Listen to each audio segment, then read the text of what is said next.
বেলাল তো আজান দিল, কিন্তু আজকে আমি উঠতে পারছি না। আয়েশা আমাকে একটু ধরো তো। ধরে ধরে ওঠার চেষ্টা করলেন, কিন্তু আমার নবীজি মুখ থুবড়ে পড়ে যাচ্ছেন বারবার। আম্মা জান আয়েশা বলেন, ইয়া রাসূলুল্লাহ, আপনার উঠতে পারবেন না মনে হয়, বিশ্রাম দরকার আপনার। রাসূল বলছেন, আয়েশা রে, বুঝতে পেরেছি আমার জামাতে নামাজ আর হবে না মনে হয়, আমি আর জামাতে নামাজ পড়তে পারবো না।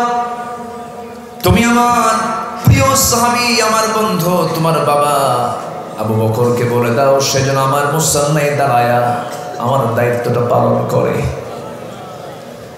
আযান শেষ হয়ে গেল, সাহাবে কেরাম অপেক্ষার প্রহর গুনছেন, রাসূল কখন আসবেন। সময়টা ঘনিয়ে যাচ্ছে, নবীজির আগমন হয় না। এমন সময় আম্মা জান আয়েশা যখন জানিয়ে দিলেন, আমার নবীর মুসাল্লায় যখন সাইয়েদনা আবু বকর যখন দাঁড়িয়ে গেছেন, সঙ্গে সঙ্গে সাহাবে কেরাম হাওমাও করে কান্নাকাটিতে ভেঙে পড়ল। সাহাবে কেরাম কাঁদতেছি। সাহাবে কেরামের কান্নার কারণ হলো, আহারে আমার নবীজি, যার পেছনে সারা জীবন নামাজ পড়লাম, সেই নবীজি আজকে নাই। ইমাম যখন নতুন এসেছে, বুঝতে পেরেছি নবীর পেছনে বুঝে আমাদের নামাজের কিসমতে জুটবে না। এই চিন্তা মাথায় নিয়ে সাইয়েদনা আবু বকর সিদ্দিক রাদিয়াল্লাহু তাআলা নামাজ পড়াচ্ছেন, কিন্তু তার চোখে পানি টলমল করছে।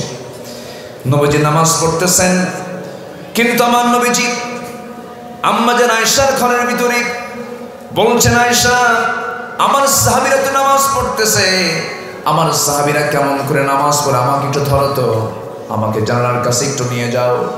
জানালার কাছে তাকে শক্ত করে ধরে যখন সেই ফাঁকার জায়গায় যখন তাকে দাঁড় করে রাখানো হলো, শক্ত করে আম্মা জান আয়েশা ধরে আছেন। আবু বকর সিদ্দিক রাদিয়াল্লাহু তাআলা তেলাওয়াত করছেন, নামাজের মধ্যে নামাজ শুরু হয়ে গেছে, সাহাবে কেরাম কাঁদতেছেন। নবীজির সাহাবীদের নামাজ দেখে তিনিও কান্না ভেঙে পড়ছেন। নবীজির চোখ বেয়ে বেয়ে টপ টপ করে পানি পড়ছে। নবীর চোখের পানি দেখে আম্মা জান আয়েশা বলছেন, ইয়া রাসূলুল্লাহ, সাহাবীরা তো নামাজ পড়ে, আপনার চোখে পানি কেন, আপনি কেন কাঁদতেছেন? তারা তো নামাজ পড়ছে, এটা তো দুঃখের কোনো কারণ নয়। রাসূল বলছেন, আয়েশা রে, আজকে আমার সাহাবীরা সুন্দর করে কাতারে কাতারে নামাজ পড়তেছে। আয়েশা, তুমি কি জানো এই নামাজ পড়তে গিয়ে কাফেররা আমাকে কত টর্চার করেছে? এই নামাজ আদায় করতে গিয়ে মক্কার কাফির মুশরিকরা, আমি যখন রুকুতে চলে গেছি, উতবা, শাইবা, মুগীরারা আমার পিঠের উপরে উটের পচা নাড়িভুড়ি চাপায় দিয়েছে, মুখ থুবড়ে আমি জমিনে পড়ে গেছি। আমার সাহাবীরা নামাজ পড়তে গেছি, হাতের মধ্যে তারা মূর্তিগুলো ঢুকায় দিয়েছে। এই নামাজ কায়েমের আন্দোলন করতে গিয়ে, তায়েফের ময়দানে দাওয়াত দিতে গিয়ে মার খেতে খেতে আমার রক্ত রঞ্জিত হয়েছে।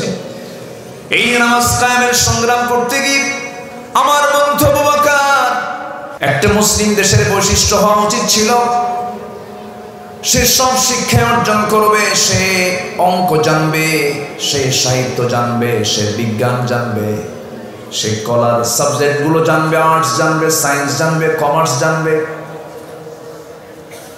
সোশ্যাল সায়েন্স জানবে, সব কিছু সে জানবে। কিন্তু সব জানার আগে প্রত্যেকটা সিলেবাসে কোরআনটাকে বাধ্যতামূলক করতে হবে, কোরআন শিক্ষাকে বাধ্যতামূলক করতে হবে। সব শিক্ষার পাশাপাশি কোরআনটাকে সামনে রেখে দিতে হবে। একটা সন্তান ডাক্তার হবে, ডাক্তারের পাশাপাশি সে দিনের বিষয়গুলো জেনে গেল। একজন ছাত্র ইঞ্জিনিয়ার হবে, ইঞ্জিনিয়ারিং পাশটাও তার হয়ে গেল, কোরআনের মূল যে জ্ঞানগুলো তার অর্জন হয়ে গেল। কিন্তু এই সিস্টেম কি আমার দেশে আছে নাকি? আসতে বলবেন না, আছে নাকি? নাই। এমনও আছে মাস্টার্স ডিগ্রি নিয়েছি, যদি প্রশ্ন করা হয় ওজুর ফরজ কয়টা, বলে 11টা। ওজুর ফরজ কয়টা? 4টা। আর বাকি যে সব বেশিগুলো লিখি।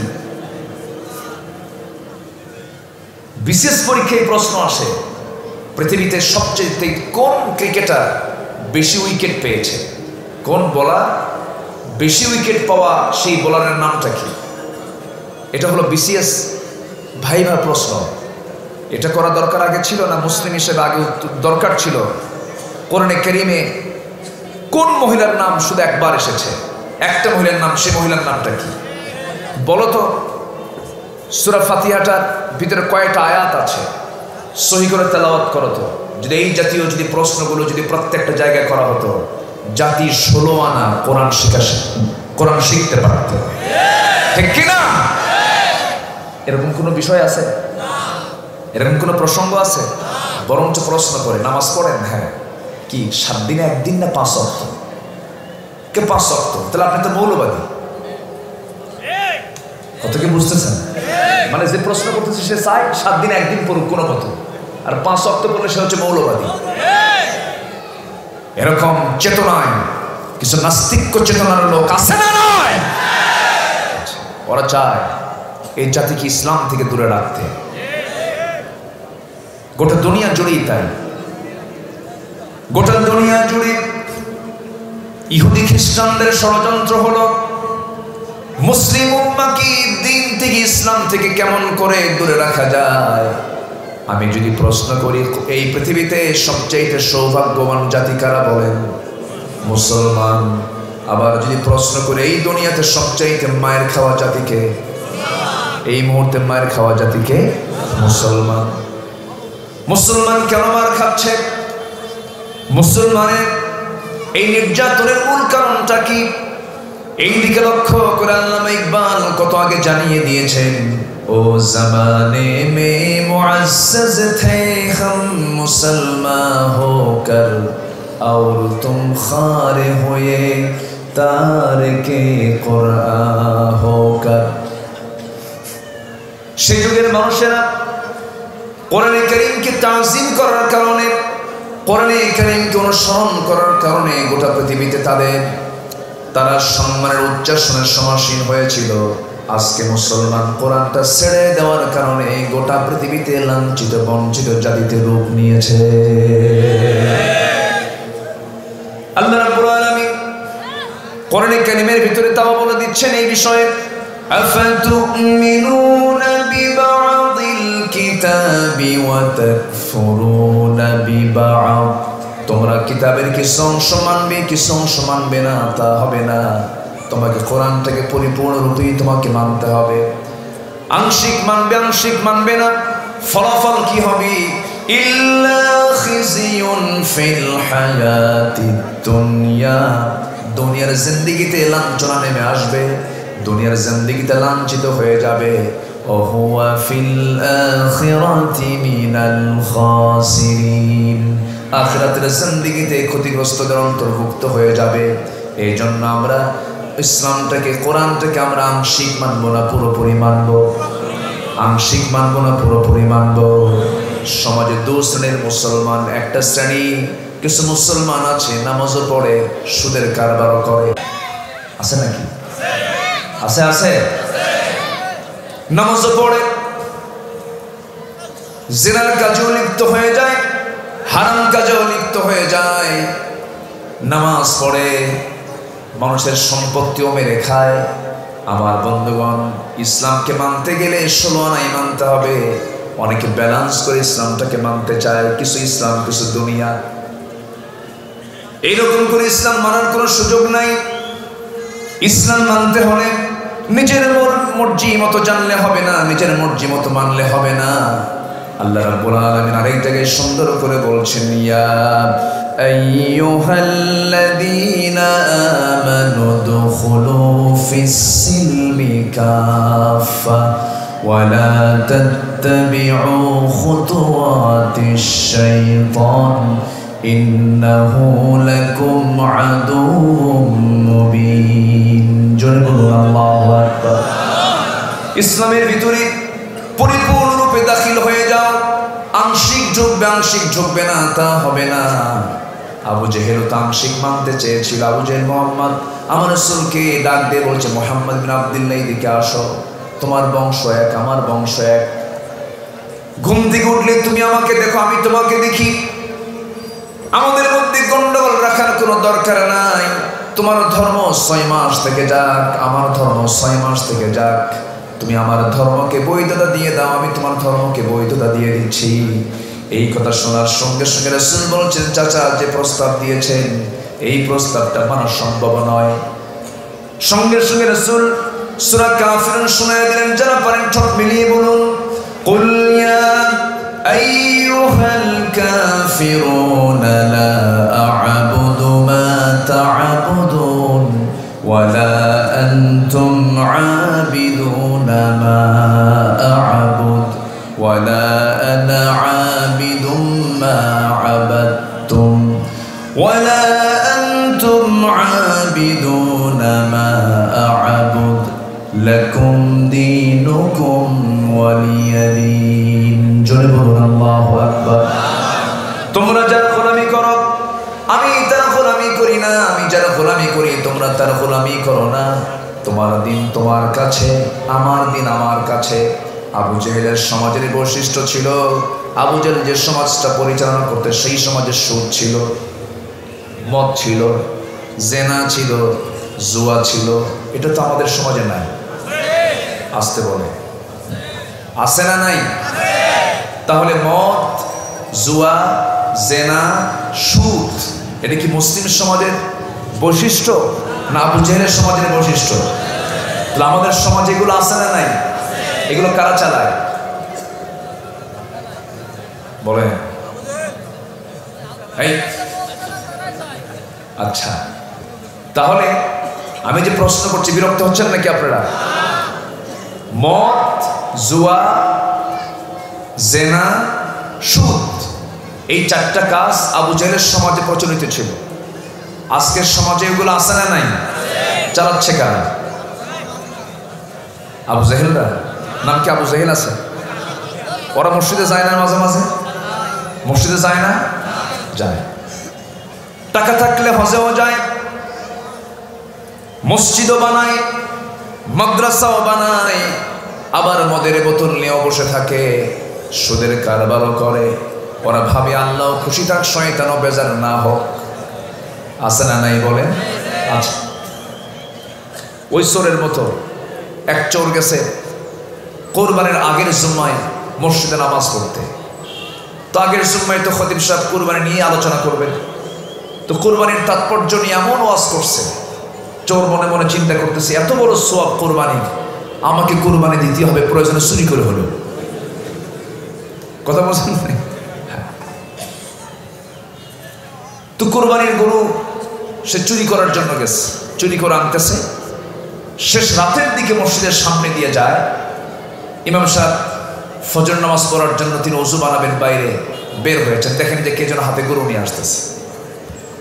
ইমাম সাহেব বলছে কি হবে এত গভীর রাতে ফজরের সময় তুমি হাতে গরু নিয়ে কোন জায়গা থেকে আসতেছে? হুজুর আপনার জন্যই তো এই ঘটনা ঘটলো। কেন? আমি জুমার নামাজ গত সপ্তাহে পড়ছি আপনার পিছনে, আপনি কোরবানির উপরে যে আলোচনা করেছেন, কোরবানির যে তাৎপর্য নিয়ে আলোচনা হয়েছে, আমার মনে হলো এই বড় সওয়াবের কাজ আমার বাদ দেওয়া যায়, এই জন্য কোরবানিটা দেবো বলে গরুটা চুরি করে আনতেছে। ইমাম বলতেছে আমি কি তোমাকে চুরি করে কোরবানি দিতে কইছি? তা বলেন নাই, কিন্তু আমি একটা হিসাব মিলাইছি। কি হিসাব? আপনি কোরবানির যে সওয়াবের ব্যাপারে কথা বলেছেন, এ তো বিশাল সওয়াব, অপরন্ত সওয়াব, আর আমার চুরি করার একটা গুনাহ। তো চুরি করার গুনাহ আর কোরবানির সওয়াব, অন্তত যদি আমার সওয়াব না হয় প্লাস মাইনাসে মাইনাস, মাঝখান দিয়ে আমার গোশত খাওয়া তো বোনাস। আমার কথা কি বোঝা যায়? এরকম হিসাব কষা কিছু লোক আছে না নাই? আসতে বলবেন না, আছে না নাই? বলে যে সামনে তো রমজান আসতেইছে, রমজান মাসে আকাম কুকাম করবো না, এই মাসে যা কিছু সব কর। রমজান মাসের কদরের রাত্রে কি হুজুর কেমন দোয়া করতে বলবো, হাতে কিছু টাকা দিয়ে বলবো হুজুর এমন দোয়া করবেন, দোয়ার ঠেলায় যেন জান্নাত পার হয়ে জাহান্নামে যায়, যা তুই জাহান্নামে। এইরকম চেতনা নিয়ে জান্নাত পাওয়া যাবে না।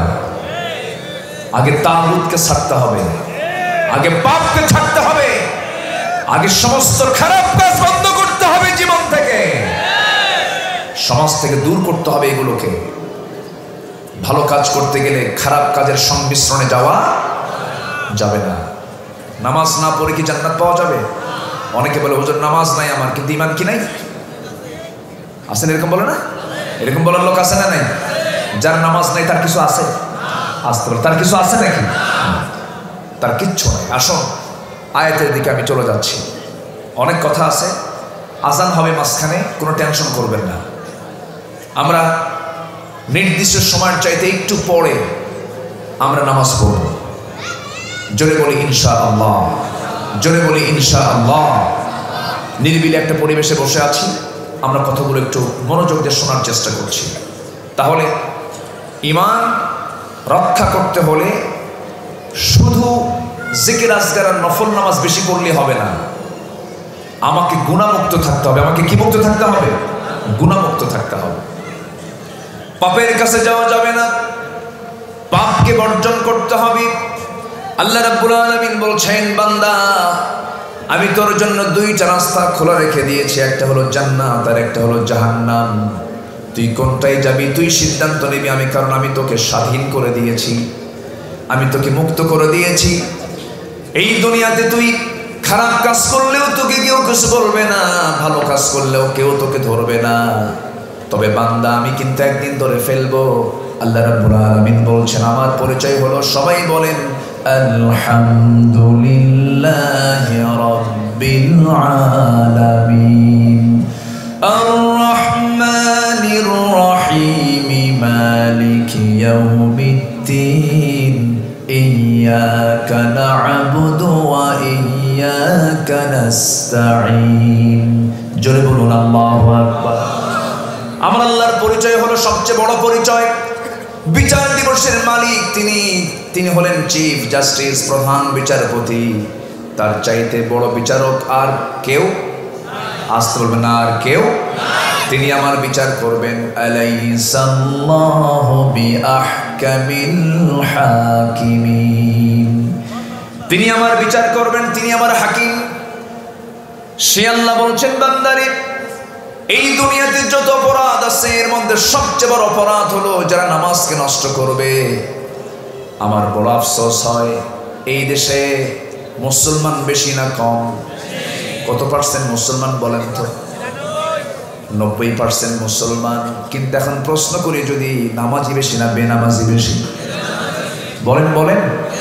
বেনামাজি বেশি। বেনামাজি বেশি, নামাজি কম। এটা কি ভালো লক্ষণ না খারাপ লক্ষণ? খারাপ লক্ষণ।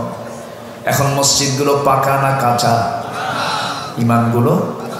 আর আগে ছিল মসজিদ কাঁচা, ইমান পাকা। কিন্তু পাকা কোনটা হওয়া দরকার? ইমানটা পাকা হওয়া দরকার।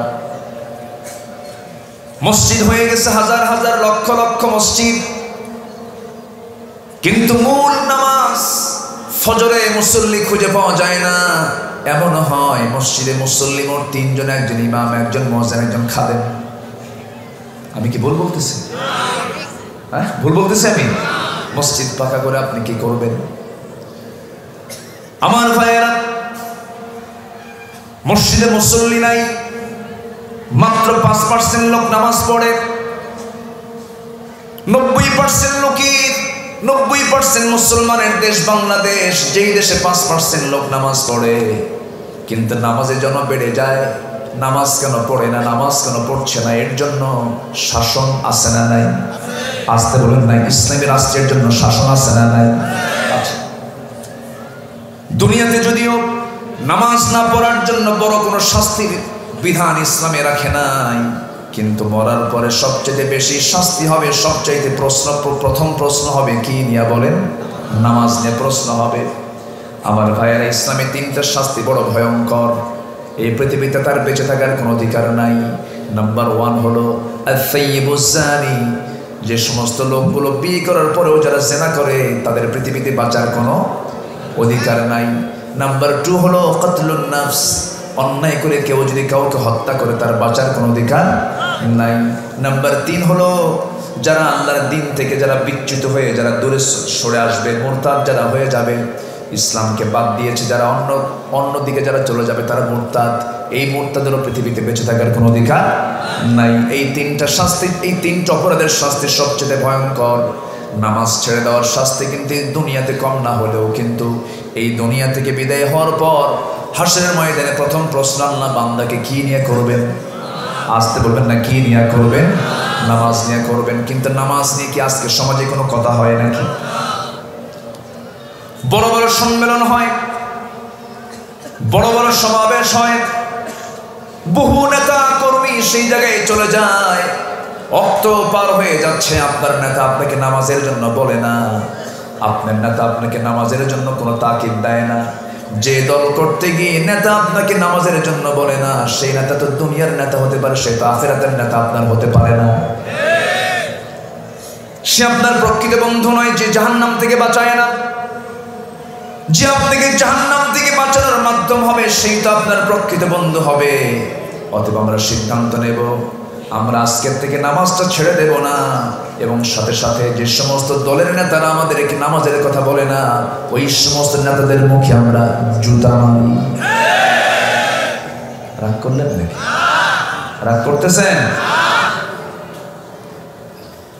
সম্মানিত ভাইয়েরা, সম্মানিত বন্ধুগণ, যদি একটা প্রশ্ন করি, বলুন তো আমার দেশে এই মুহূর্তে নেতা বেশি না কর্মী বেশি? ভালো করে খবর, নেতা বেশি না কর্মী বেশি? কর্মী তো শুনি না যে আমি অমুক দলের কর্মী, কেউ কয়? সব নেতা। এই জন্য সামনে কোনো নেতা তো সব মঞ্চেই থাকে, কর্মী সব বাইরে থাকে। এই জন্য সব নেতা মঞ্চ থাকে কেমন? আমার কথা কি বুঝে আসতেছে? মসজিদে যান, মসজিদে গেলে পরে সেখানে মেম্বারে কয়জন, নেতা কয়জন? কোনো ঝামেলা আছে? কোনো গন্ডগোল আছে? ভাঙ্গাভাঙ্গি আছে? আচ্ছা, ইমাম যিনি নামাজ পড়াচ্ছেন তার পেছনে সে যত দামি লোকটাই হোক না কেন, ইমাম রুকুতে গেছেন, ওই দামি লোকটা যদি কয় আমার সময় না, আমি সেজদায় গেলাম, কাম হবে? হবে কাম? ইসলাম নেতৃত্ব শিখায়, নামাজ নেতৃত্ব শিখায়। যেই নেতৃত্বে নামাজ নাই সেই নেতৃত্বে আমরা নাই। কারা কারা হাত উঁচু করে দেখান মুসলমান?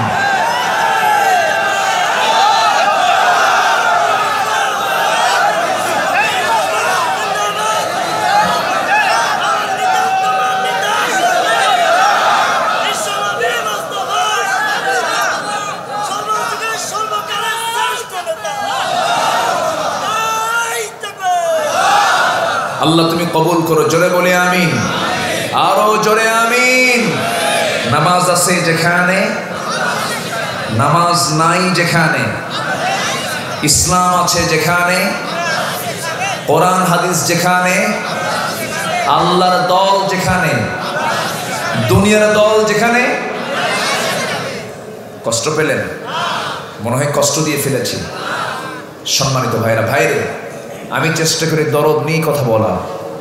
আমাদের বড় চেষ্টা হলো কোনো ক্রমেই জাহান্নামে যাওয়া যাবে না। আমাকে জাহান্নাম থেকে বাঁচতেই হবে। জাহান্নাম থেকে কি বাঁচতেই হবে। এখন এই বাঁচার জন্য আমার কি করা দরকার, এটাই হচ্ছে আমার জীবনের সবচাইতে বড় চ্যালেঞ্জ। আমার নবীজি নামাজ থেকে নেতৃত্ব তৈরি করেছেন। ছোট্ট একটি ইতিহাস মনে পড়লো আমার নবীজি ইন্তেকাল করবেন, যে কোনো মুহূর্তে রাসূল দুনিয়া থেকে বিদায় নিচ্ছেন।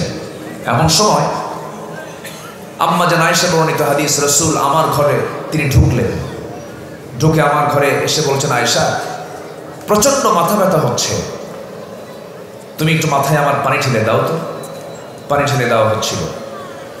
নবীজির প্রচন্ড জ্বর, প্রচন্ড মাথা ব্যথা। এমত অবস্থায় আমার নবীর কানে বেলালের আজান কানে চলে আসলো। আজান শোনা মাত্রই বলছেন, আমার আয়েশা, আমার তো মসজিদে যাওয়া দরকার।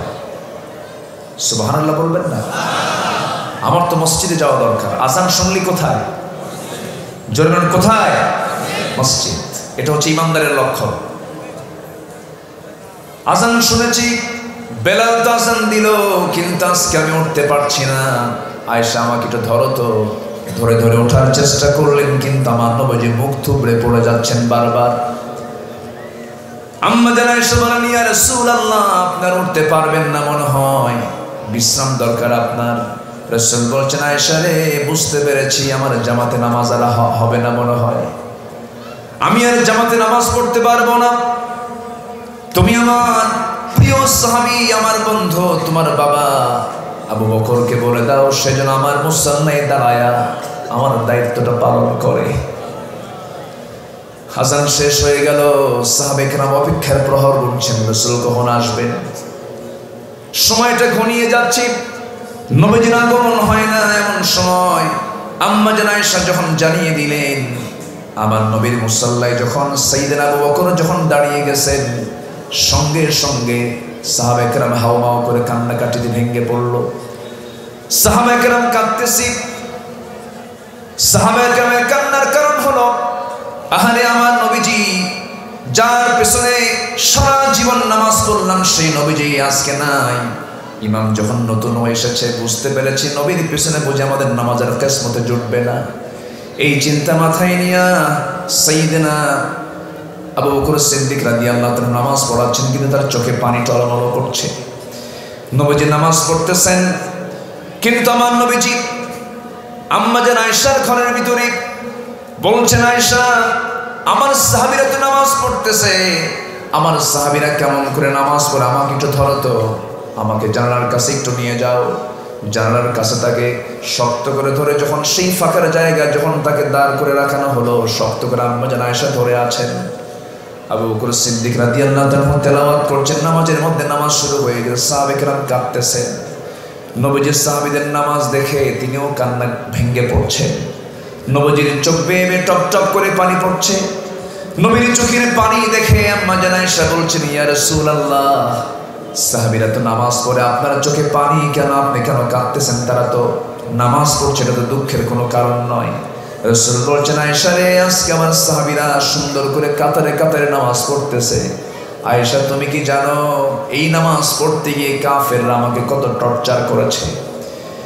এই নামাজ আদায় করতে গিয়ে মক্কার কাফির মুশরিকরা, আমি যখন রুকুতে চলে গেছি, উতবা শাইবা মুগীরারা আমার পিঠের উপরে উটের পচা নাড়িভুড়ি চাপায়া দিয়েছে, মুখ থুবড়ে আমি জমিনে পড়ে গেছি। আমার সাহাবীরা নামাজ পড়তে গেছি, হাতের মধ্যে তারা মূর্তিগুলো ঢুকায় দিয়েছে। এই নামাজ কায়েমের আন্দোলন করতে গিয়ে তায়েফের ময়দানে দাওয়াত দিতে গিয়ে মার খেতে খেতে আমার রক্ত রঞ্জিত হয়েছে। এই নামাজ কায়েমের সংগ্রাম করতে গিয়ে আমার বন্ধু আবু বকর রক্তাক্ত হয়ে মক্কার মাটিতে সেন্সলেস হয়ে পড়েছে। আমার বেলালকে মারতে মারতে গোটা শরীরটা জখম করে দিয়েছে। আমার খাব্বাবকে মারতে মারতে পিঠের চামড়া তুলে দিয়েছে। ইয়াসারকে দুই টুকরা করে দুনিয়া থেকে বিদায় করে দিয়েছে। ওরে আয়েশা, এই নামাজ কায়েমের সংগ্রাম করতে গিয়ে উহুদের ময়দানে দেখো নাই যে দুটা দাঁত আমার নাই, দুটা দাঁত আমার কাফের মুশরিকরা ভেঙে দিয়েছে। এই নামাজ কায়েমের সংগ্রাম করতে গিয়ে খন্দকের প্রান্তরে কোদাল দিয়ে মাটি খনন করতে গিয়া, পরিখা খনন করতে গিয়া আমার যে কোমরটা কুঁজো হয়েছে, আজ পর্যন্ত আয়েশা আমি কোমর সোজা করে দাঁড়াতে পারি না। এই নামাজ কায়েমের সংগ্রাম করতে গিয়ে এত কষ্ট, এত ত্যাগ স্বীকার করেছি। সেই সুন্দর একটা মুহূর্ত আমি দেখতে পাচ্ছি, আমার সাহাবীরা 5 ওয়াক্ত নামাজ কি সুন্দর করে জামাতে পড়ছে। এই সুন্দর দৃশ্য দেখে আমার চোখে পানি এসেছে। এটা আমার দুঃখের পানি নয়, এটা আমার চরম আনন্দের পানি। আমার নবীজি এই কথা বলেই বলছেন, আয়েশা মনে হয় বাঁচবো না, দুনিয়া থেকে বিদায় নিয়ে যাব, মনে হয় মরে যাব। তুমি আমার কলিজার টুকরা ফাতিমাকে একটু ডেকে আনো তো। ফাতিমার কথা যখন বলা হলো, ফাতিমা রাদিয়াল্লাহু তাআলা আনহা নবীর সামনে হাজির হয়ে গেলেন। ফাতিমার চক্ষু দুটি লাল হয়ে গেছে, কাঁদতে কাঁদতে বেকারার হয়ে যাচ্ছে। রাসূল বাঁচবেন না। রাসূল বলছেন, ফাতিমার এই দিকে কাছে আসো। কানের মধ্যে মুখ ঢুকায় বলছেন, ফাতিমা তোমার কান্নার কারণ নাই। দুনিয়ার জিন্দেগিতে তুমি আমার যেমন কাছাকাছি ছিলা, আমি কবরের মাটিতেও তুমি আমার সঙ্গে কাছাকাছি থেকে যাবে, মানে আমার পরেও তোমার মৃত্যু হয়ে যাবে। মানুষ মৃত্যুর কথা শুনলে পরে টেনশন করে, কিন্তু ফাতিমার মুখে হাসির ঝিলিক দেখা দিল না। না, আমার আব্বা চলে যাচ্ছেন, আমিও দুনিয়া থেকে বিদায় নেব, কাছাকাছি থেকে যাব। আমার নবীজের পরে বলছেন, আয়েশা আমি মনে হয় দুনিয়া থেকে বিদায় নিয়ে নেব, তুমি আমার জন্য দেখো তো মিসওয়াক টানতে পারো নাকি, মালাকুল মউত যে কোনো মুহূর্তে আমার কাছে চলে আসবে। মুখটা কেমন যেন একটু গন্ধ গন্ধ মনে হচ্ছে। মিসওয়াকের জন্য যখন বলা হলো, সহিহ হাদিস, আম্মা জান আয়েশা বর্ণিত হাদিস, তিনি নিজে উঠতে পারলেন না। তার ভাই আব্দুর রহমানকে ডাক দিয়ে বলছেন, ভাই আব্দুর রহমান একটা মিসওয়াক এনে দাও তো। মিসওয়াক এনে দেওয়া হলো। মিসওয়াকের আগে শক্ত দেখে আম্মা জান আয়েশা মিসওয়াকটা কি চাবায়া চাবায়া নরম করে দিলেন। মিসওয়াকের আগায় কিছু থুতু জমা হয়ে গেল। নবীর হাতে যখন দেওয়া হলো, আমার নবীজি মিসওয়াক হাতের মধ্যে নিয়া মিসওয়াক শুরু না করে মুস্কি একটা হাসি মেরে আমার নবীজি তার আম্মা জান আয়েশার সেই মুখের লাগানো থুতুটা মিসওয়াকের আগায় চুষে চুষে তিনি পান করছেন। মুস্কি মুস্কি হাসি দিয়ে বলছেন, আয়েশা আমার মনে হয় শেষ, আমি দুনিয়া থেকে বিদায় নিয়ে নেব। আম্মা জান আয়েশা নিজেকে ধন্য মনে করেছেন। তিনি বলেছেন, নয়টা কারণ আমি শ্রেষ্ঠ, আমি অন্যান্য স্ত্রী চাইতে আল্লাহ তাআলা আমাকে মর্যাদা বেশি দিয়েছেন। এর মধ্যে অন্যতম কারণ হলো আমার নবীজি তার জীবনের শেষ খাবার খেয়েছেন, আমি আয়েশা আমার মুখের লালা। আমার নবীজি মিসওয়াক সম্পূর্ণ করলেন। মিসওয়াক সম্পূর্ণ করে মৃত্যুর জন্য প্রস্তুতি নিচ্ছিলেন। এমন সময় বলছেন, আয়েশা আমি মনে হয় দুনিয়া থেকে বিদায় নিয়ে নেব। একটা কথা তোমাকে বলে যাচ্ছি, আমার পরিবারের জন্য কিছু বলবো না, আমি কারো জন্য কিছু বলবো না, আমার গোটা বিশ্বের সকল উম্মতের জন্য আমি একটা মেসেজ দিয়ে যাচ্ছি। আয়েশা এই হাদিসটা তুমি সবাইকে জানায় দেবে। আমি নবীজি আমার জীবনের শেষ মুখ থেকে আমার লাস্ট কথা হলো, আসসালাত আসসালাত আইমা মালাকাত আইমানুকুম। আমার উম্মতরা যেন কখনো 5 ওয়াক্ত নামাজ না ছেড়ে দেয়। বুকটা পড়ে যায়। আমার দেশের সকল নামের আগে মোহাম্মদ লাগানো, কিন্তু সেই বান্দাগুলো নামাজ পড়ে না। আজান হয়ে যায়, বাজারে মানুষের অভাব নাই, মসজিদের লোক নাই। ফজরের আজান হয়ে যায়, মসজিদটা ফাঁকা পড়ে থাকে, আবাদ নাই মসজিদে। আমার বন্ধুগণ, সন্তান স্কুলে যায় না, বা সন্তানকে বাপ মা কত শক্ত শাসন করে, কিন্তু সন্তানগুলো নাক ডেকে ফজরের সময় ঘুমাচ্ছে, কিন্তু বাপ মার কোনো চাপ নাই। এমন পরিবার কম না বেশি? আসতে বলবেন না, কম না বেশি? এই জন্য সবার আগে ব্যক্তি, পরিবার, সমাজ, সব জায়গায় সবার আগে হুকুমটা চলবে কিসের হুকুম? আসতে বলবেন না, কিসের হুকুম বলেন? প্রত্যেকটা পরিবারের দায়িত্বশীল আছে না নাই? তার দায়িত্বের সম্পর্ক প্রশ্ন করা হবে। এই জন্য আমরা আমাদের সন্তানকে, আমাদের জীবনকে আমরা নামাজ দিয়ে ধন্য করব। জোরে বলি ইনশাআল্লাহ। নামাজ পড়ব কয় ওয়াক্ত? আসতে বলবেন না, কয় ওয়াক্ত? আল্লাহ রাব্বুল আলামিন বলছেন, শোনো, সূরা মারিয়ামের 59 নম্বর আয়াতে আল্লাহ রাব্বুল আলামিন বলছেন, বান্দা শোনো, তোমরা যদি এই 2টা অপরাধ যদি বেশি করে ফেলো, এই 2টা অপরাধ যদি তোমাদের জীবনে যদি হয়ে যায়, আমি তোমাদেরকে শুধু জাহান্নাম দেব না, জাহান্নামের গর্তের মধ্যে শক্ত করে আমি তোমাকে ঢুকায় রাখবো। আল্লাহ রাব্বুল আলামিন বলেন, ফাখালাফা মিন বা'দিহিম খালফুন আদাউস সালাতা ওয়াত্তাবাউশ শাহাওয়াতি ফাসাউফা ইয়ালকাউনা গায়্যা। আল্লাহ রাব্বুল আলামিন বলেন, ওই সমস্ত বান্দাকে আমি জাহান্নামের গর্তের মধ্যে ঢুকাবো। একটা গর্ত আছে, সেই গর্তের নাম হলো গাই নামক গর্ত। সেই গর্তটা এত ভয়ঙ্কর গর্তের নাম, যে গর্তটাকে দেখে জাহান্নাম পর্যন্ত ভয় পায়। এমন ভয়ঙ্কর গর্ত সেই জাহান্নামের গর্ত, গাই নামক গর্ত। সেই গাই নামক গর্তের মধ্যে আল্লাহ রাব্বুল আলামিন সেই সমস্ত বান্দাকে ঢুকাবেন। 1 নাম্বার হলো যারা দুনিয়ার জিন্দেগিতে যারা নামাজকে নষ্ট করেছে। নামাজ কি করেছে? নষ্ট করেছে। নামাজ ছাড়বো না পড়বো? আসতে বলি, নামাজ ছাড়বো না পড়বো? সবাইকে নামাজ পড়তে রাজি আছেন? নামাজ পড়তে রাজি আছেন? 5 ওয়াক্ত নামাজ পড়বেন কার? একটা হাত তুলে দেখান তো দেখি। জোরে বলি ইয়া আল্লাহ। আরো জোরে বলি ইয়া আল্লাহ। আরো জোরে বলি ইয়া আল্লাহ। আমাদেরকে 5 ওয়াক্ত সালাত আদায় করার তৌফিক তুমি আল্লাহ দিয়া দাও। জোরে বলি আমিন। আরো জোরে আমিন। আরো জোরে আমিন। নামাজ, এই অপরাধ করলে, নামাজ না পড়লে আল্লাহ তাআলা ওই গাই নামক ভয়ঙ্কর গর্তের মধ্যে ঢুকায় দিবেন। নাম্বার 2 হলো ওয়াত্তাবাউশ শাহাওয়াত। যারা নফসের দাসত্ব করবে, নফস যা চায় তাই যারা করবে, তাদেরকে আল্লাহ তাআলা সেই গর্তের মধ্যে ঢুকাবেন। তাফসীরে কুরতুবীর মধ্যে আরো 6টা শ্রেণীকে বলা হয়েছে, এই 6টা শ্রেণীও তারা জাহান্নামের সেই গর্তের মধ্যে ঢুকবে। নাম্বার 1 হলো যে সমস্ত জেনাকার জেনা করতে করতে পাকা হয়ে গেছে, ও কেউ আল্লাহ তাআলা জাহান্নামের গর্তের মধ্যে ঢুকাবেন। নাম্বার 2 হলো যে মদ্যপায়ী, মদ পান করতে করতে মদকে জায়েজ মনে করে, আছে না নাই বলেন? আসতে বলবেন না, আছে না নাই? আছে। নাম্বার 3 হলো যে সুদখোর, সুদের কারবার করতে করতে সুদটাকে জায়েজ মনে করে, সুদের কারবার করতে করতে পাকা সুদখোর হয়ে গেছে। নাম্বার 4 হলো যে সন্তান পিতামাতার প্রতি সুন্দর আচরণ করে না, তাদের খেয়াল রাখে না, এমন সন্তান তো বাংলার জমিনে নাই। বসেন, আজান হয়েছে মনে হয় না? দেরি আছে তো নড়াচড়া করছেন কেন? বসে নাই যে, ওঠে কেন? কি করব? চালাবো চালাবো চালাবো। কাউকে উঠতে দিবেন, কাউকে উঠতে দিবেন না।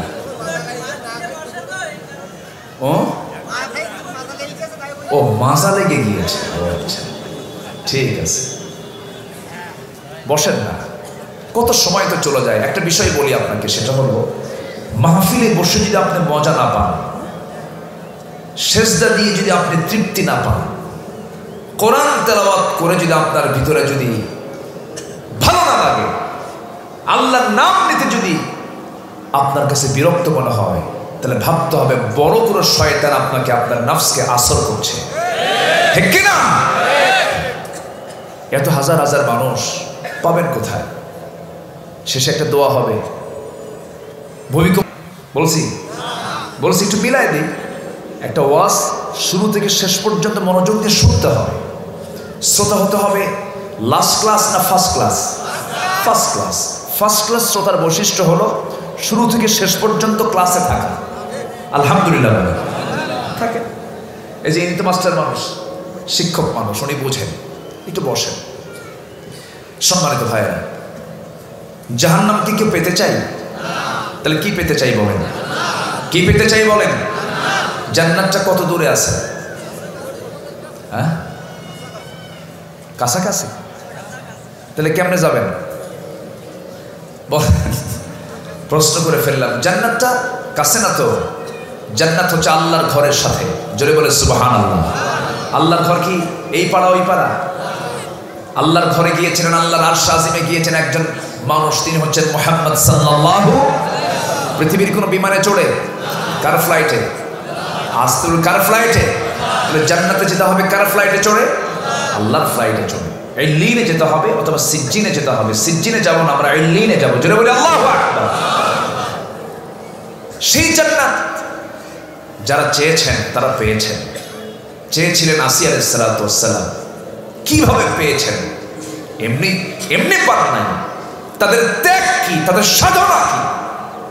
আমরা ভাবি ঠাকঠুক মেরে কয়েকটা সেজদা দেব, রমজান মাসে রোজা রাখবো, টাকা আছে হজে যাব, এই একটু মসজিদ মাদ্রাসা বানায় দিয়া আল্লাহ মানে জান্নাত না দিয়ে যাবে কোথায়? এরকম কিছু লোক আছে না নাই? দেখেন জান্নাত কেমনে পাইতে হয়। মারিয়ামের নাম নিয়েছে, আরেকজন মহিলার নাম একটু নিচ্ছে, আসিয়া নাম। কি নাম? আসিয়া। কার বউ? বলেন কার বউ? দেখেন ফেরাউনের ঘরে থেকে তার ঈমান আছে না নাই? আছে। আর আজকে ফেরাউন না, শহীদুল ইসলামের ঘরে থেকেও ঈমান নাই। আছে না নাই? ফেরাউনের ঘরে থেকে তিনি ঈমানটাকে মজবুত রেখেছেন, ইসলাম কবুল করলেন। ফেরাউন বলল, আসিয়া শুনলাম তুমি নাকি মুসার দিন গ্রহণ করেছ। সঙ্গে সঙ্গে আসিয়া আলাইহিস সালাম বলছেন, আমার স্বামী আপনি আমাকে যে কথাটা বললেন এটা ভুল কথা। মুসার দিন বলতে কোনো দিন না, দিন কোনো ব্যক্তির নয়, দিনটা কার? আল্লাহর। আমি আল্লাহর দিনটা গ্রহণ করে নিয়েছি। আপনি আমার স্বামী হন, আমি আপনার স্ত্রী হই। আমার যৌবন আপনার কাছে, আপনার যৌবন আমার কাছে। আপনি আমাকে ভালোবাসেন, আমি আপনাকে ভালোবাসি। সংসার জীবন গড়ে তুলেছি আমরা। আমি আপনার ভালোই চাবো, আমি আপনার আখিরাতটা ভালো চাই। এই জন্য আমি আপনাকে দাওয়াত দিচ্ছি, আপনি আল্লাহর দিনটা গ্রহণ করুন। ফেরাউন বলছে, আসিয়া শেষ পর্যন্ত তুমি মুসার দলেই চলে গেলে। আসিয়া বলছেন, মুসার দল বলতে কোনো দল নাই, আমি দল করি আল্লাহ তাআলা। যেরকম সুবহানাল্লাহ। মুসা হচ্ছেন আল্লাহর প্রেরিত পয়গম্বর। আমি তাকে নবী হিসেবে বিশ্বাস করে নিয়েছি, আল্লাহকে রব বানিয়েছি। এর বাইরে আর কোনো কিছুই করতে যাব না। সঙ্গে সঙ্গে ফেরাউন বলছে, আসিয়া শোনো, আমি তোমাকে একটা সত্য কথা বলে দিচ্ছি। তুমি কি জানো এই গ্রহণটা করার কারণে, তুমি দিনটা মেনে নেওয়ার কারণে তোমার কি হতে পারে? আসিয়া আলাইহিস সালাতু ওয়াস সালাম শুধু মুস্কি হাসি মেরে বললেন, আমার স্বামী গো, এই পৃথিবীতে কোনো ভালোবাসা ওই ভালোবাসার সমকক্ষ হবে না যে ভালোবাসা আমি বেসে ফেলেছি। কার সাথে? আল্লাহর সঙ্গে আমার মহব্বত হয়ে গেছে। যেরকম সুবহানাল্লাহ। কার সঙ্গে মহব্বত? আল্লাহর সঙ্গে মহব্বত হয়ে গেছে। ফেরাউন বলছে, আসিয়া শোনো, আমি কিন্তু তোমাকে দুনিয়া থেকে বিদায় করে দেব। আসিয়া আলাইহিস সালাম মুস্কি মুস্কি হাসি মেরে বলছেন, আমার স্বামী, আমি জানি আপনি আমাকে চূড়ান্ত কথাও বলতে পারেন, আমার মুখ থেকে চূড়ান্ত কথা আপনি শুনে নেন। আমি আপনাকে সম্মান রেখেই বলছি, আমি আপনার সঙ্গে বেয়াদবিও করে কোনো কথা বলছি না, কিন্তু দিন ঈমান এটা তো সম্পূর্ণ অন্য বিষয়, এই জায়গায় কোনো আপোষ চলবে না। আপনি আমাকে যেহেতু বলিয়ে ফেলেছেন, আমাকে মেরে ফেলবেন। আমার স্বামী, আমি আপনাকে জানিয়ে দিচ্ছি, আমি দুনিয়া থেকে হাসতে হাসতে বিদায় হব। আমার প্রতি অত্যাচারের মাত্রা যত বাড়বে, আমার ঈমানের পাওয়ার তত বেড়ে যাবে, আমার ঈমান তত মজবুত হয়ে যাবে। ফেরাউন চিন্তায় পড়ে গেল, হামানকে ডাকলো, মন্ত্রী পরিষদকে ডেকে পরামর্শ করে নিল। হামান বলে ফেললো, বুকের শত্রু বড় শত্রু, ঘরের শত্রু বড় শত্রু, এই শত্রু তোমার বড় ক্ষতির কারণ হয়ে যেতে পারে, একে দুনিয়া থেকে বিদায় করে দাও। চূড়ান্ত আকার আইন পাশ হলো, জল্লাদ রেডি হয়ে গেল, আসিয়া আলাইহিস সালামকে দুনিয়া থেকে বিদায় করে দেওয়া হবে। একটা প্রশ্ন আমি আপনাদেরকে করতে চাই, ফেরাউনের বউ মানে ওই গোটা দেশের মধ্যে সেকেন্ড মানুষটাই হচ্ছে আসিয়া, ফার্স্ট লেডি, সামাজিক মর্যাদা, এরপরে তার সমস্ত স্ট্যাটাস, সব দিক থেকে আসিয়া ছিলেন সবার ঊর্ধ্বে, ফেরাউনের পরই তার স্থান। কিন্তু আসিয়া আলাইহিস সালাম সমস্ত দুনিয়ার মান মর্যাদা সবগুলোকে মাইনাস করে তিনি খুঁজে নিলেন জাহান্নাম না জান্নাত, জাহান্নাম না জান্নাত। আমার ভাইরা, আসিয়া আলাইহিস সালামকে যখন সর্বশেষ কথা জানিয়ে দেওয়া হলো, আসিয়া তুমি কি করবে বলো? আসিয়া আলাইহিস সালাম বললেন, হাসতে হাসতে দুনিয়া থেকে বিদায় নেব, আল্লাহর জান্নাতে চলে যাব। জান্নাত সামনে দাঁড়ায় গেল, জান্নাত সামনে দাঁড়িয়ে গিয়ে সর্বশেষ বলতে, আসিয়া এখনো সময় আছে, তুমি কি করবে বলো? আসিয়া আলাইহিস সালাম বলছেন, আমার নাকের মধ্যে আমি জান্নাতের ঘ্রাণ পাচ্ছি। হাত দুইটা উঁচু করলেন, আল্লাহর সঙ্গে তারা কি দিদার করেছেন, সুন্দর করে দুটো হাত তুললেন, একটা দোয়া করলেন। সেই দোয়াটা আল্লাহর খুব পছন্দ হয়েছে, সেই পছন্দের কারণে তাওরাত কিতাব ছিল তার কিতাব, কিন্তু আসিয়ার দোয়াটা স্থান পেয়েছে কোরআনে কারীমের মধ্যে। আমাদেরকে শেখানোর জন্য আমরা যেন ওইভাবে দোয়াটা করি, আমরা যেন এরকমভাবে যেন জান্নাতটা কামনা করি। আসিয়া আলাইহিস সালাম কি দোয়াটা করলেন? আসিয়া আলাইহিস সালাম সেই দোয়াটা করলেন যে দোয়া কোরআনে আল্লাহ তাআলা উল্লেখ করেছেন, সেম হুবহু তার কথাটি কোরআনে তুলে ধরেছেন। তিনি দোয়া করছেন কি, রব্বি বিনিলি ইনদাকা বাইতান ফিল জান্নাতি ওয়া নাজ্জিনি মিন ফিরআউনা ওয়া আমালিহি। আল্লাহ তাআলা তুমি আমার জন্য বানিয়ে দাও, রব্বি বিনিলি আমার জন্য বানিয়ে দাও, ইনদাকা তোমার কাছে, বাইতান একটা ঘর, ফিল জান্নাত জান্নাতের মধ্যে, জান্নাতের মধ্যে একটা ঘর শুধু তুমি আমাকে বানিয়ে দিবা, কিন্তু সেই ঘরটা যেন হয় ইনদাকা তোমার কাছে, তোমার ঘরের দেওয়ালের সাথে। একটু আসতে বলেন সুবহানাল্লাহ। তাহলে জান্নাতটা কোথায়, কার ঘরের সাথে? কার ঘরের সাথে? আল্লাহর ঘরের সাথেই জান্নাত। সেই জান্নাতটা পেতে হলে মেহনত করতে হবে। ঠাকঠুক মেরে কয়েকটা সেজদা দিলাম, পাবো না জান্নাত। সর্বনিম্ন যে জান্নাতটা হবে, একজন ব্যক্তিকে সর্বনিম্ন যে জান্নাত দেওয়া হবে, 10টা পৃথিবীর মতো একটা জান্নাত। ছোট হয়ে গেছে, ছোট হয়ে গেছে নাকি? জোরে বলেন না সুবহানাল্লাহ। কয়টা পৃথিবী? এই পৃথিবীতে দেশের সংখ্যা হলো 228টা, 228টা দেশ, 228টি দেশের সমন্বয়ে গোটা পৃথিবী। এর মধ্যে সুপার পাওয়ার আমেরিকা আছে, ভ্লাদিমির পুতিনের রাশিয়া আছে, দামোদর দাস নরেন্দ্র মোদীর ভারত আছে। এইরকম করে গোটা দুনিয়া, 228টি দেশ নিয়ে একটা দুনিয়া, 50 কোটি 10 লক্ষ বর্গ মাইলের এই দুনিয়া। এইরকম একটা দুনিয়া নয়, 10টা দুনিয়ার সমান একটা জান্নাত একজন বান্দাকে দেওয়া হবে। তাহলে আল্লাহর জায়গা কি আছে? আসতে বলে আল্লাহর জায়গা আছে না নাই? একটু একটু মাথা খাটান। যে জায়গায় বসে আছে এই জায়গা থেকে সোজা দেখতে পাচ্ছি আকাশ, খোলা আকাশ আমরা বসে আছি। এই বিশাল আকাশ, এর মাঝে একটা সূর্য এখন ঢলে ঢলে পড়ছে, অস্তমিত হয়ে যাবে, কিন্তু আসলে কি সূর্য হেরে যায় না থেকেই যায়? আসতে কয়, সূর্য হেরে যায় না থেকে যায়? আরেক জায়গায় গিয়ে আলো দিচ্ছে, এখানে সন্ধ্যা হচ্ছে, আরেক জায়গায় সকাল হয়ে যাচ্ছে। সূর্য কোনোদিন অস্তমিত যায় না, সূর্য কখনো হেরে যায় না। এই সূর্য আমরা যে দেখতে পাই একটা প্লেটের মতো, শুধু প্লেটের মতো নয়, যেহেতু দিনের বেলা সবার মস্তিষ্কটা শার্প আছে, রাতের বেলা না, কথাগুলো আপনারা একটু মাথায় নেওয়ার চেষ্টা করেন। এই সূর্যটা যদি আমার কাছে মনে হচ্ছে একটা প্লেটের মতো, কিন্তু না, এই সূর্য এই পৃথিবী থেকে 50 কোটি 10 লক্ষ বর্গ মাইলের এই দুনিয়ার চাইতে এই সূর্যটা হলো 13 লক্ষ গুণ বড়। মানে 13 লক্ষ দুনিয়াকে এক পাল্লায় দিলে পরে একটা সূর্যের সমান হয়। যেরকম সুবহানাল্লাহ। এই হলো সূর্য বড়। আবার রাতের বেলা চাঁদ দেখি আমরা, ওই চাঁদের পিছনে কিছু তারকা দেখতে পাই, সেই তারকাগুলো সূর্যের চাইতে ছোট না বড়? যদি জোনাকির মতো দেখা যায়, কিন্তু জোনাকির মতো নয়, অনেক বড়। ব্যাটেল জুইস নামে একটা তারকা আছে, ব্যাটেল জুইস। বিজ্ঞানীরা বলতেছে ব্যাটেল জুইস তারকাটা ওই সূর্যের চাইতে 33 কোটি গুণ বড়। কত কোটি? কত কোটি বলেন? 33 কোটি গুণ বড়। এইরকম করে মহাশূন্যে অসংখ্য তারকা রেখে দিয়েছেন। এক একটা গ্যালাক্সির ভিতরে আল্লাহ রাব্বুল আলামিন 50 বিলিয়ন তারকা রেখে দিয়েছেন। 50 বিলিয়ন মানে 1 বিলিয়ন সমান 100 কোটি।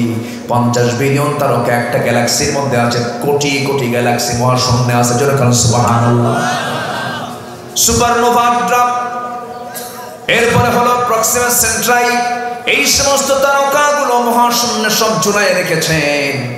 মানুষ তো চাঁদের দেশে গেছে, মানুষ তো মঙ্গল গ্রহে গেছে, মঙ্গল গ্রহে চলে গেছে নভোযানী, মঙ্গল গ্রহ ঘুরে এসেছে। মঙ্গল গ্রহে নাকি কেউ কিছু জায়গাও কিনছে। কি কথা কি বুঝতেছেন?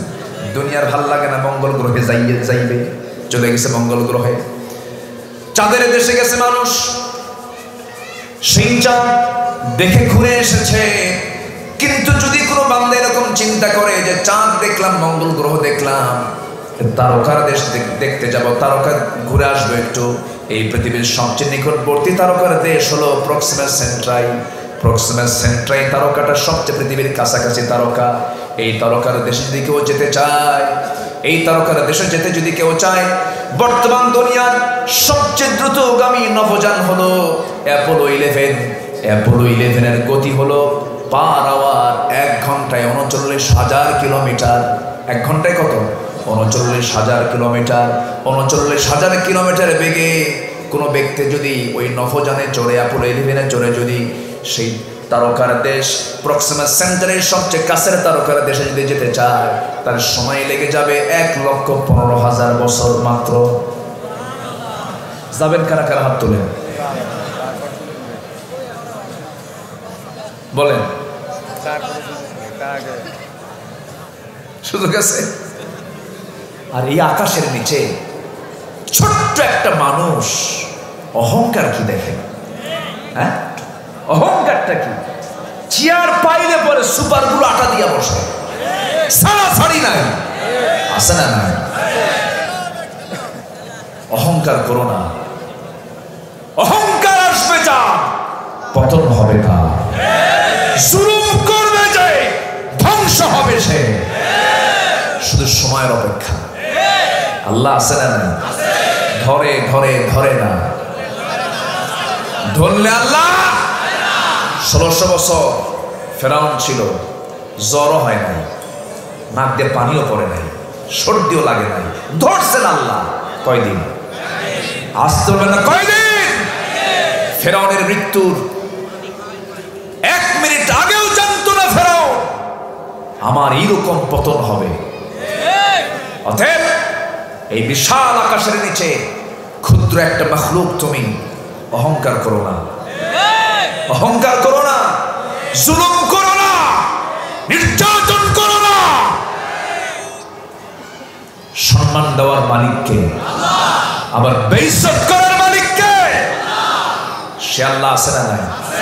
আসতে বলবেন না, আছে না নাই? তুরস্কের দিকে তাকান, কি চিত্র! 17 ঘন্টা বোন তার ছোট্ট ভাইকে, মানে যেন বিল্ডিং চাপা, বিল্ডিং এর কলাম চাপা লেগে যেন না মারা যায়, সে কষ্ট করে ছোট্ট ভাইকে সে আগলে রেখেছে যেন সে মারা না যায়। 17 ঘন্টা। এই যে একটা দুর্যোগ, এই যে একটা ভূমিকম্প পৃথিবীবাসীকে নাড়া দিয়ে যাচ্ছে, পৃথিবী যদি একটা পরিবার ভাবি আমরা, এর মধ্যে কি আমরাও নেই? আসতে বলেন কেন? আমরা আছি না নাই? আচ্ছা, 2021-এর শেষের দিকে মনে আছে কিনা আপনাদের? ফজর নামাজ পড়তে গিয়েই খালি মসজিদ নড়ে, মনে আছে আপনাদের? আছে?